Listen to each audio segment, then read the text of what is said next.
time aboard.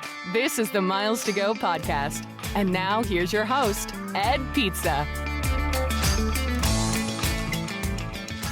Hey guys, welcome back to the Miles to Go podcast. As Richard and I sit here recording on the weekend, him in Sarasota, Florida, me having returned to Virginia, my home, we come to the realization, Mr. Kerr, that I have won the bet. Yeah, you might have won this battle, but what's not whatever you're supposed to say after that. No, I was gonna say something about the war, but I was like, we're not at war, so that's kind of weird. I do wish we had some money on it, but we didn't. We'll all be really impressed if you show up at the DBG Awards in like 48 hours on Monday. I think I'm a favorite to go 3 for 3. I'm not gonna call it a lock because to show up in New York, I have to rely on same day arrival on United. So there's a risk there, and then we'd have to get a ruling. Thankfully we don't. The over under is not in jeopardy. But like if my flight got canceled by United or I was significantly delayed, could make it there in time for the award ceremony, I do wonder how you could take the train. You could take from the train. Dulles. Yeah. I can drive too. You can take the train. You can take the metro all the way in downtown, and then you can get on the Amtrak. Mm-hmm.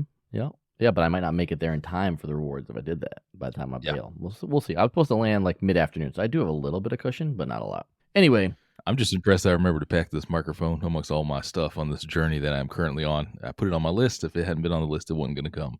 And it almost didn't make it because it's taking up too much room in my backpack. But here we are. Now everybody can enjoy the fantastic sound quality from coming to you live from the Hyatt Regency Sarasota I just checked into. Yeah, I think we'll have to make that kit in your backpack a little bit bigger to get you a little tiny webcam to make you look a little prettier when you're on the road. Yeah, probably. Well, usually it wouldn't be a problem, but I'm just on this ridiculous trip right now where every inch counts. Yes, that's what she said. So we got to talk about all the pain from Disney. We got to get into that. But literal pain. Literal pain. But before we get into that, for folks who are just tuning in, you can find him on all those social media channels at Kerr Points.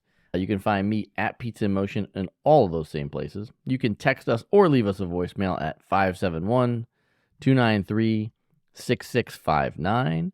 And if you want to support the show, there's a link in the show notes to be a part of our Slack community where we had an awesome first meetup at Club 33 a few weeks ago, and they got to see a little bit of my behind the scenes stuff from this ridiculous little run that you and I did this past weekend. On top of that, I got to be honest, man. I knew I was gonna be sore today, but man, I'm on the struggle bus. I am hard on the struggle bus. How are you feeling? My legs are definitely sore, specifically my left calf Achilles, which continues to give me fits. I almost blew it this morning leaping off the Epcot parking tram like a 22-year-old without stretching that bad boy first, and felt my left Achilles go, I do that again, man, and I'm popping on you right now. Yep, You don't. yep. I was like, that would have been bad. Sore, but not too bad. I woke up and went for a little stroll about in Epcot and then drove 2 hours over here to Sarasota. So definitely sore, but, survived. Yesterday was a PR for me in steps yesterday. Yeah, 33,000, I think. 34,023 steps. 34,000. That's the highest I've seen it. Yeah. Well, just to give folks a tease, what we're going to talk about, we're going to talk a little bit about some Mr. and Mrs. Smith integrations with Hyatt. We've got some Marriott upgrade changes that we're going to talk about. Can't use the word suite, but we're going to use the word upgrade. And we got a listener question that we're going to try and get to as well. But yeah, so Richard and I both ran the Wine and Dine 5K at Disney World, which runs through the back lot of Epcot and then through half of Epcot. So we came in, maybe a little more than half. For folks that know Epcot, we came in through the back entrance at Norway and ran clockwise. I had to think about this for a second. We ran clockwise all the way around the countries. And, past Italy and France and Morocco and UK and all that, and then exited through the front of the park to end up at the finish line. We did that with our buddies Glitter Mike, Summer, Mommy Points, and then her little one. Well, I guess not so little anymore, since I think tall as me is taller than her. Yeah. It was for all of us the first Disney 5K. You and I celebrated that afterwards with a glass of champagne. Pictures can be seen on social media of you and I work-wifing it up with a glass of champagne. Whatever time that was, 6 a.m. Even though we woke up 6 a.m. stupendously early because we thought we had to be there early, but lesson learned, you don't have to be, ladies and gentlemen. It's still an early morning no matter what, but you don't need to set the alarm for 2:45. Look, man, I thought it was great. We did wait way too long because we got in the last starting pin. And for some reason, even though half the people were walking the 5K, which is great, good on them for getting out there and walking, they still staggered darts, which I couldn't figure out why they did that if everybody was walking anyways, and kind of like made one big thing. So we waited been a solid hour for our turn to start, and then you and I ran the whole thing, and it was there's so many people just in the way because everybody's walking, and the walkways in the park are only so wide. So jumping on curbs, sneaking through, slowing down, hitting the brakes, speeding up, trying not to catch folks, hoping folks don't catch my heels. We learned some lessons. So if you're going to do it, ladies and gentlemen, definitely get a starting A or B pin, which is like the corral. If you actually want to run. Yeah, if you want to run. Actually want to run. Yeah, if you actually want to run, do not be in anything other than A or B. And even B probably would have been okay, but even the back of B might have been bad because our group D, what were we, 10 or 15 different start breaks that they would let a chunk of people go, and it was still wall to wall people. I mean, at one point I jumped over the tongues of a forklift because I veered left to try and get around some people, and then all of a sudden there was a forklift in my way, and I'm like, okay, well, I'm not going backwards at this point. But there were just, I mean, the road was just clogged with people, and what I thought was interesting was there were a couple of times where like there were like two different ways around things, like when we were going back behind Test Track before we went inside and stuff. And it would have been a great opportunity to have them say to folks, runners to the left, walkers to the right, and like encourage people to separate to either side. And they did none of that. They just like, everybody go to the left. And you're like, hold on, let me squeeze in here. And it was, I kept worrying I was going to like trip over something. It cost me about 30 seconds on the overall time. And people were like, Kerr, you're a big dude. I'm like, yeah, you don't want me tripping on you. There's a picture of you in PhotoPass running at a PhotoPass photographer, and you're like, your feet are up in the air over a curb, and I like that photographer must have been thinking, I am gonna meet my maker in this moment. There was a couple other ones where I did a hill click and they caught it just wrong. It was like either just before or after I did the hill click, but yeah, man, a lot of fun. I think I'm definitely going to do the 10K next time. Apparently, some folks have been DMing that some of the walkers. Again, nothing against the walkers. So happy you guys are out there getting the exercise as well. But it's like, if you're going to be running the thing, then you don't need to be around all the walkers or somebody's going to get hurt. And then, so I did some training for this. I got back a little bit in running shape. Again, big dude moving. And we made it to, what was it like, just passing Africa, about to head into Germany. Been running the whole time, and then a little guy pops up behind me next to me and startles me a little bit, and it's Ed, who's been saying the whole time how he's done absolutely no prep work for this whatsoever. None. And like he's just not gonna keep up or anything. There goes Ed. Ed pops up right there in the World Showcase, and that I lost. Well, we hung together for probably half a mile, and then again amongst the crowds and bobbing and weaving when we got to about the Ireland stand where I thought I was going to take somebody out. I lost sight of you, but I guess Ed apparently had been drafting right behind me the entire time to get that wind advantage from the big sail that I was running through the crowd. Hey, rubbin's racing. But yes, you and I were both. It was interesting to watch because, as you said, I was behind you for a good chunk of that, and you would take a path. And I like folks who are, if you're a fast walker, which Kerr is, and I am too, I think you can relate to this. You sort of watch people as they drift in a crowded mall, and you're like, okay, I can make it through that hole. Or that hole's going to close, I got to go this way. And I would see you say, like, go right, and I'd be like, oh, that hole's going to close right after he gets through it. I'm going to have to go left. And it was the sort of weave where, like, if somebody was videotaping the two of us behind each other, we crisscrossed. We didn't run a 3.1 mile race. I mean, I had to have clocked at least an extra 5/100ths of a mile or a couple tenths of a mile, just zigzagging back and forth. It's funny you say that because my Apple Watch says I ran 3.16, and I was like, it's the same as me. Yeah. I don't think the course was 3.16 miles long. I think we went pinballing back and forth because it was so crowded. And I want to touch on one other thing that you said because I think it's important to emphasize. Hard no on 10K. Not going to happen. I mean, I think where it weeds out is going to be a little bit less stressful because you go through two parks. I think it is on the big wide open, almost interstate that connects the parts. So you're not like bobbing and weaving and trying to not hurt somebody, which I really was concerned about. If I misjudged this jump off the curb here, because I'm competitive. I was running for time just against myself. I knew what my training times were. I was trying to have a really good race that I was running, but I was like, man, if I time this jump off the curb just wrong, I'm going to catch somebody's heel. And like me coming down on your heel when I'm moving at pace, that's not good for anybody. I want to do that 10K so that I don't have to hurt somebody. I think, listen, I think I would just run the 5K and run it in A or B. But I gotta be honest, man. So the last time I ran a 5K was with my son, and it was before my daughter was running track. So it's been, I mean, at least 4 years, and it was probably a little longer than that. And I think my time then was in the high 30s, and you and I both finished in 32 minutes and change. And look, I mean, you made the comment about like I didn't do any training and all that stuff, and I was proud of my effort, but I also knew that it was going to put a pretty big hurt into my body, which we have proven today in the way I'm walking around and making noises. But man, I was really impressed because I listened to you talk about all the training that you did, and I know like, you spent a lot of time on the bike, but that's very different from from running.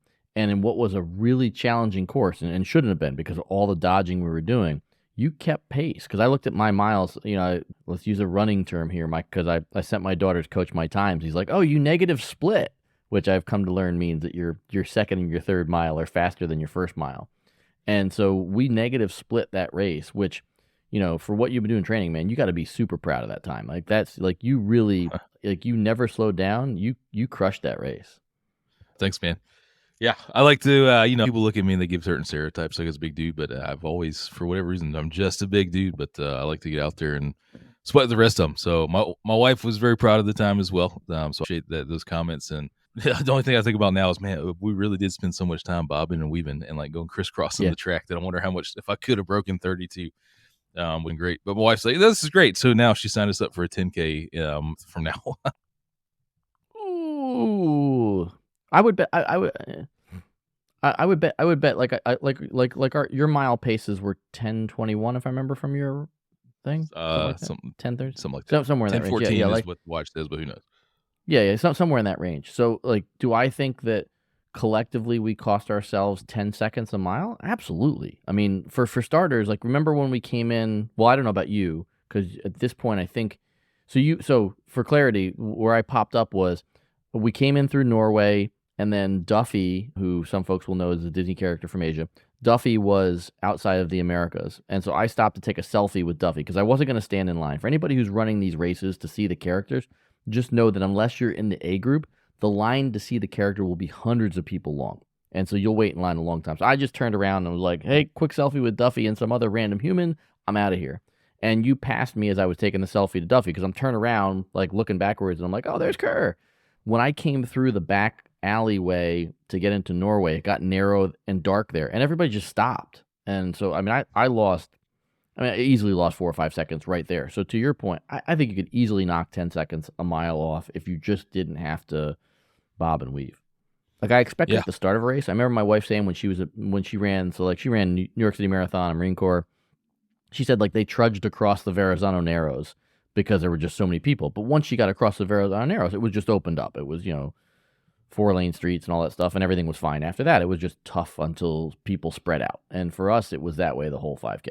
I can't believe how many people are out there. So if you want to sign up for these races, like you got to get in the exact time at 5 a.m. or whatever it is, or you can take the route we took, which was raise money for a team that gives bibs, and then you commit to raising a certain minimum before they finish giving you registration and your bib. But man, and then it's not cheap, of course, because it's Disney. So I don't remember what it cost, but all I saw was dollar signs with. There had to be how many tens of thousands of people were running that thing, mate? Oh, it was a massive. It was a massive crowd of people. And the other thing too, to your point about money, I'm looking up while we talk. Like Michael Does Diz, who is a Disney influencer that we know. He helped us raise money for Give Kids the World last year. He always talks about how he gets in the parks before 3 a.m. and he still wasn't at the front of the A corral. He was, 30 or 40 people back in the terms of the pack. So there were, and if you figure they're easily 10 wide, there were 300 or 400 people that showed up before him, and he was there 2 hours before the start. So that's a little bit insane. I was looking when you're talking about pricing. It was, and I don't know what the real prices of these are in the parks. Maybe these are the real prices for a domestic beer, a Michelob Ultra, which by the way you can drink after the race. Right there, they have a whole bar set up. $12.75 for Michelob Ultra. $12.75. And by the way, it's like $12.75 is the standard price, and then $7.75 for a refill. And I'm like, we didn't get any commemorative mugs. We just got a plastic cup. And then you actually got a premium beer because we both got glasses of champagne, which by the way were $15 each, and those were tiny glasses of champagne. But I think you got the IPA and that was $14.75. No, I just got a Ultra, but I didn't know it was you only got the $12.75. $12.75, so you didn't pay $14.75. Well, I paid with my Bilt card, no less. But Yeah. $14.75, and what may be the most, and then we'll move on to actual for folks who want to hear about travel today. But we do have to cover what has to be the most egregious part of the race, like bar none. You've got all the waiting in the corrals, million porta potties, lines for characters, lines to take a picture with a Figment statue, not even the character. But of all the sins against humanity, I get done running and we go to the counter to get our champagne, and I've sold out of donut holes. And I just this is an abomination. I ran 3 miles and they ran out of donuts. It's just wrong. Yeah, I think if you're not interested in running, again, to all the people, thousands of people that just walk the thing, good on them for making the commitment to get out there and do it. But I mean, they have characters. They had like a gospel choir. They had a marching band at different places. They got cast members out there encouraging you. The same way for the other much long races. So if you're like, man, I don't want to do anything with running or exercise, I think this would be a great goal for you to set. And then go down there and wake up at the butt crack of dawn and get out there early and then have a beer afterwards. We ramp up. So I think I was even talking about, she's in for a 10K again, because it just kind of weeds out some of the whatever heads. You say you're not going to do it, man. But if we're all going to do it, you're going to show up. I think I definitely went into it talking to my wife. I was like, hey, you come down and let's do the 10K together, since we're going to be doing one in a month anyways. Let's do one. I think they got one in January that we can sign up for and raise money. So if you're looking to get in, my daughter will be with you. Well, she'll be in front of you, and then be in the bleachers. Yeah, she'll be way in front of me. Her and the point stand could be way out in front of us. It was a great time. I thought it was fun. The only thing about January race, they do these weekends, right? So Thursday's 5K, or Friday's 5K, and then there's a 10K, and then a half marathon, and then a marathon. Right. And they do this, I think, 3 or 4 times throughout the year. But you got to sign up way in advance. It's hard to get a bib. So many people always want to do these. It's not cheap, but it's it was a fun time. All of us down there, and then really enjoyed afterwards. We drank a beer. We went and I got to spend Summer in the teacups to fulfill her, and she she turned the greenest that I've ever seen her. Like, I've messed with her before on this stuff. That was 8 times she had to ride it? Yeah, but she only let me spin her the last time, and I'll tell you what, I kind of went all out there on that last one, and she was not doing well during that ride. But I mean, like, all that doing that, and Sparkle Mike was down, our friend Rachel Berkey came down. Just we kind of had a crew going through the parks, and we did 5 parks yesterday. That was a lot of fun. Hopping around. It was just a fun day, man, when you get to do that stuff, and it's just kind of an excuse to race, an excuse to raise money for the kids again. So yeah, we should like, I don't know, we should like get a crew there. Like, hey, everybody who has apprehensive about racing or exercise, or if you love racing, everybody come down and do a race with me and Ed, and we'll drink a beer afterwards. Like, that kind of deal will be super fun. And for folks who didn't know, the charity that we raced for was the AT Children's Project. So if you're watching on video, you can see the medal that they sent us, which is great. They are another great charity that helps kids in need. One last question before we move off this racing thing, just to put things in perspective for you and I. If something were 37% better, that would be considerably better, right? Like, if you could get 37% cheaper redemption, that'd be pretty awesome, right? Yeah, that'd be a lot better. Yeah, a lot better.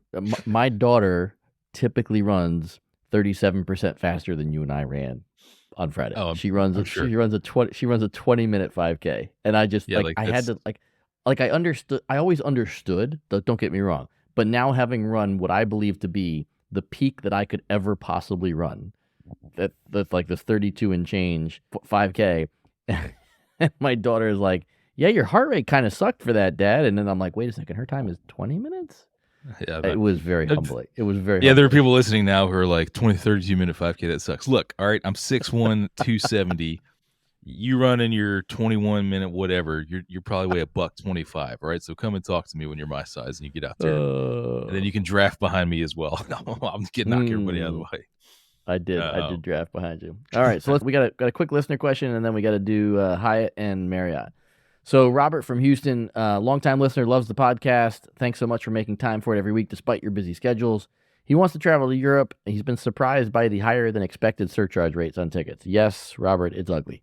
So Robert from Houston wants to know, what are the airlines who are best for avoiding sky-high surcharges? And I have one in mind in my head, but I'm curious what your opinion is on this one. Specifically asking for Europe, right? You got to remember, going there, any of the domestic carriers is going to be great. United, Delta, American are $5.60. But remember, coming home, specifically from the UK, no matter who you fly, you're going to be subject to that UK passenger duty of about $250, and you're just going to have to pay it, and there ain't nothing you can do about it. So Getting there, fly the domestic carriers. Also a good one to check out where they just kind of charge you a flat fee now. That's for American operated airlines. And so if you're booking a partner airline like a Lufthansa or Swiss, it's still going to be ugly, but stick domestic programs to get over to Europe.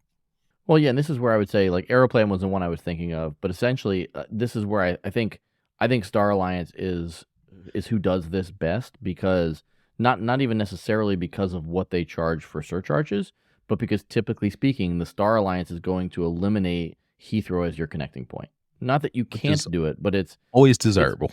Yeah, exactly. It's Frankfurt, it's Charles de Gaulle, or it's connecting in Canada and flying nonstop to your destination. It's avoiding the worst of it, which is Heathrow, and then I would say behind that, Charles de Gaulle is probably the second most expensive. For me, I think, TAP Air Portugal has, very desirable fuel surcharges. It's a little bit out of the way, but they also have the Lisbon stopovers. So I think that's clutch, where you can squeeze 2 trips into one, and then, the surcharge isn't the worst thing in the world. So that would be our advice, Robert from Houston. Thanks, man. Thanks for tuning in to the show. The only thing I would add is pay a little bit more surcharges if it's a ridiculous mileage deal, like Sure. Flying Blue only charging $50,000 for business and about $250 in surcharges. I'm willing to pay only $50,000 for business, minus 25% for your kids, by the way, to fly in business with you, and then about $250. Like, I'm okay with that, rather than paying 450,000 Sky Miles to get in Delta One and no surcharge.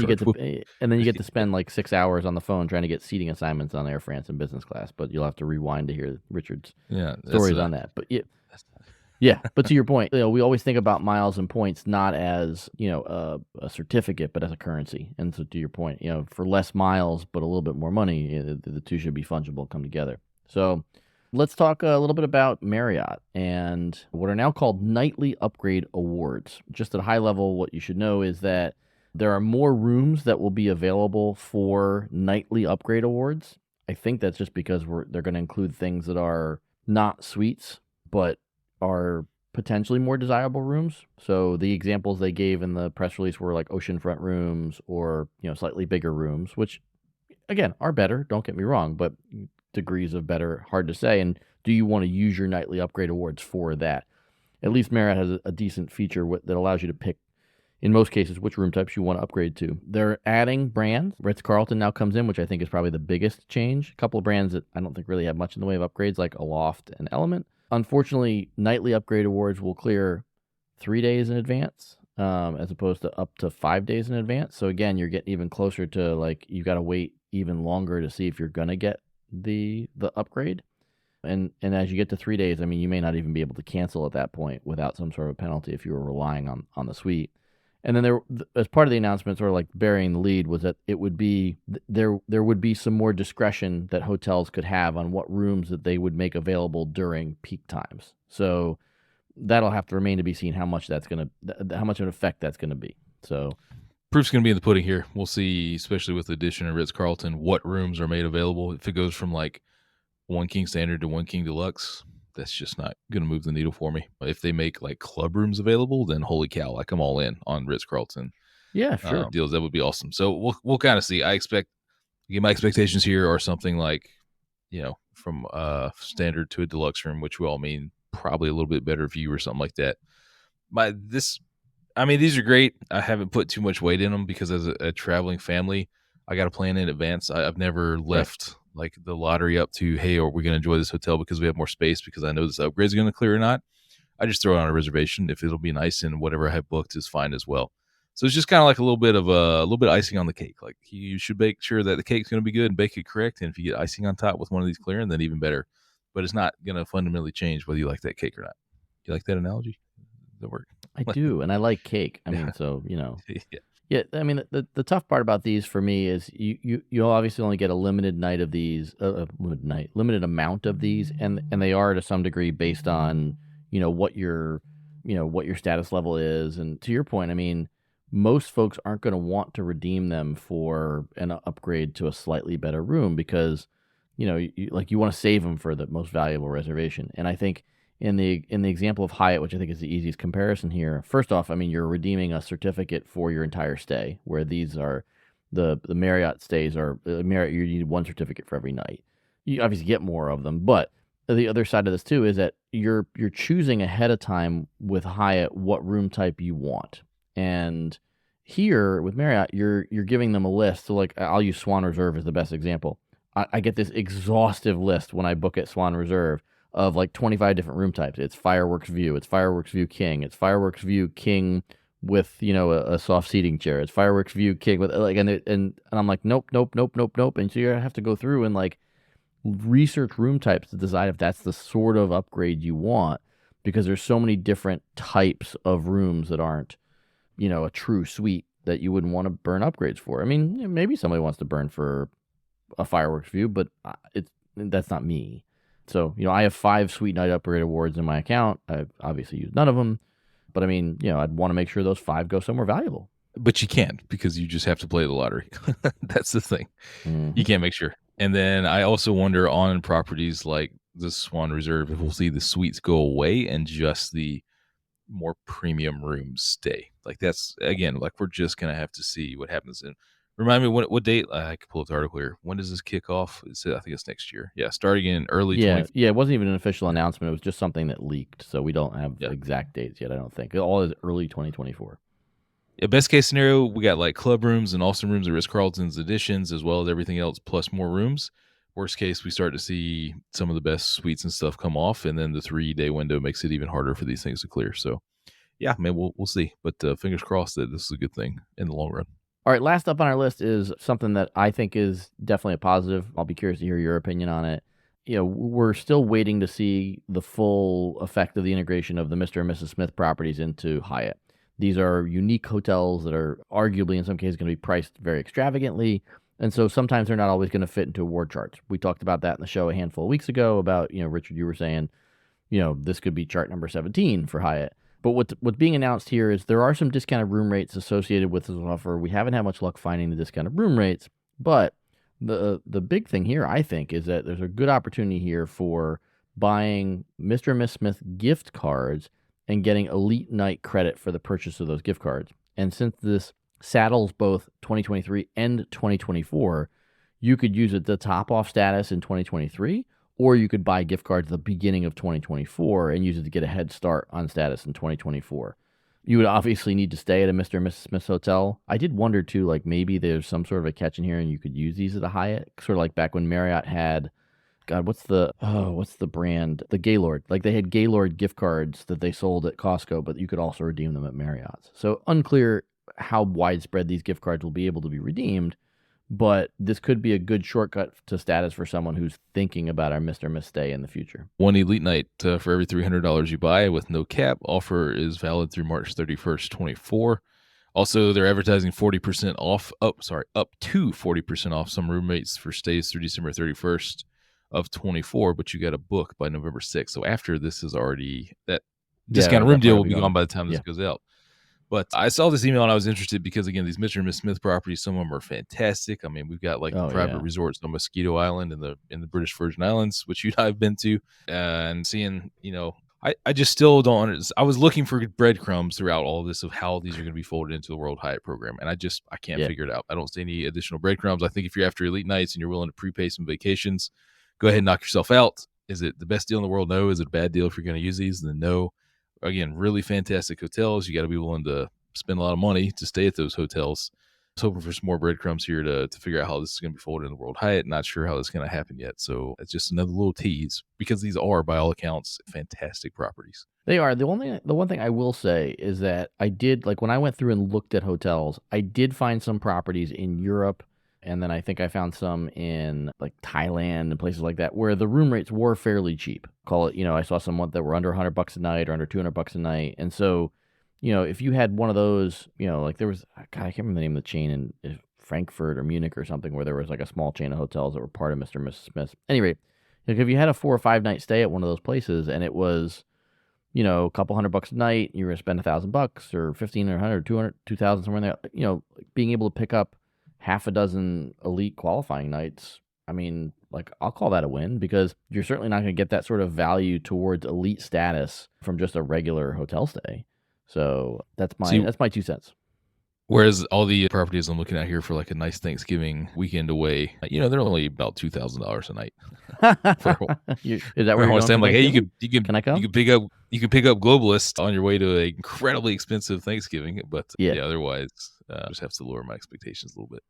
Yeah, I mean, again, we're still waiting to figure out how we're going to redeem points for stuff like this, and that's going to be interesting to see. But for folks who are trying to find a way to get there by the end of the year, this is definitely a way to think about topping off Globalist if you need to. And for as much as we talk about on this podcast how much we love Hyatt Globalist, having some gift cards in your pocket, waiting to find a place to use them, and also locking up Globalist for a year or two, I still think it's something that's worth paying attention to. We've come to that point in the show though, Mr. Kerr, where you have just about run out of time. The sand is slowly running out of the bottom of the hourglass before you got to get ready for a wedding, right? I got to get pretty, man. It's first time in a long time where I will be the best looking guy in the audience. Now we're going to save the best looking guy in attendance for the groom, of course.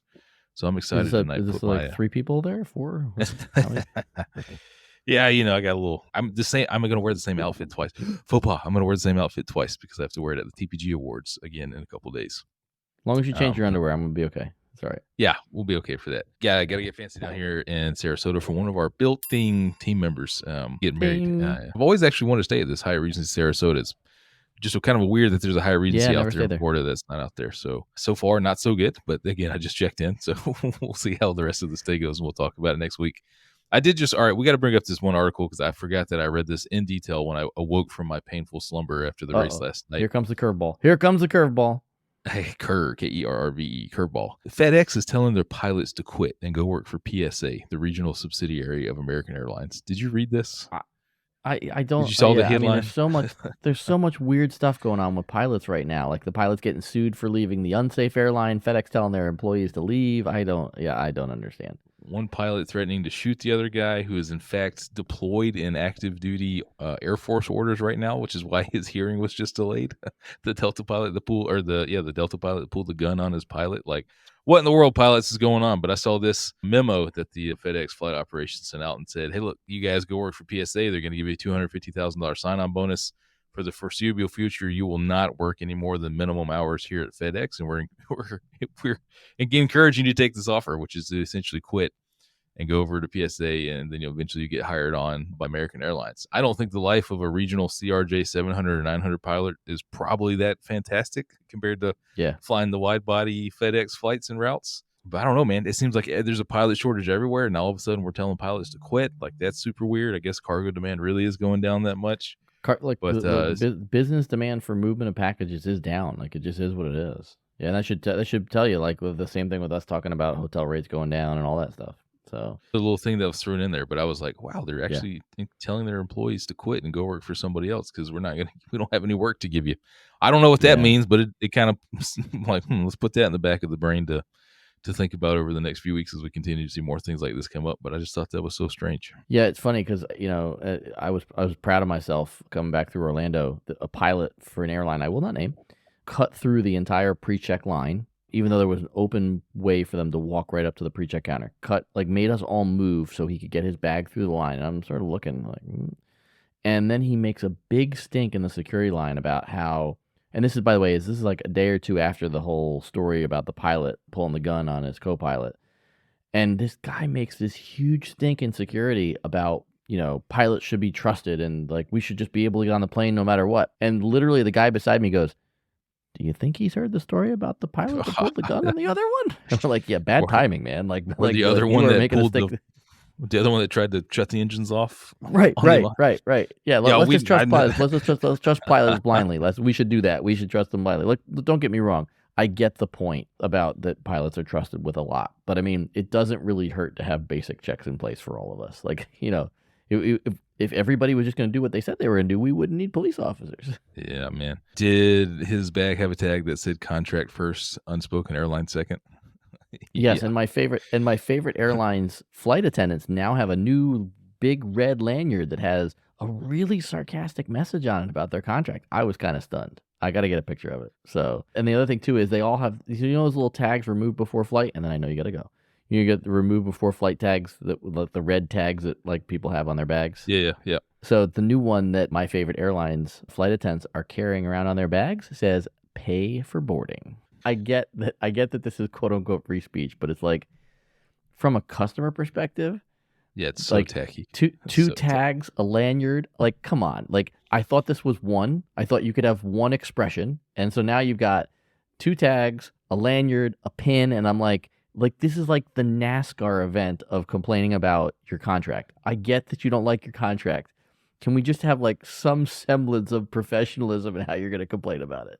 It's the more And flair, now all the better. flight attendants, now all the flight attendants are going to stop listening. All the pilots do. They're going to stop listening to us. Nothing but respect if you're out there working with the public. I can't go into my workplace with it or put a huge thing on my social profiles that say "Pay me more, Bilt," or stick it to you. Like I just can't do that. I don't you can't do really that. think really? anybody should. Oh. Yeah, Yeah, and I'm not sure we that do anybody should in a customer service facing role.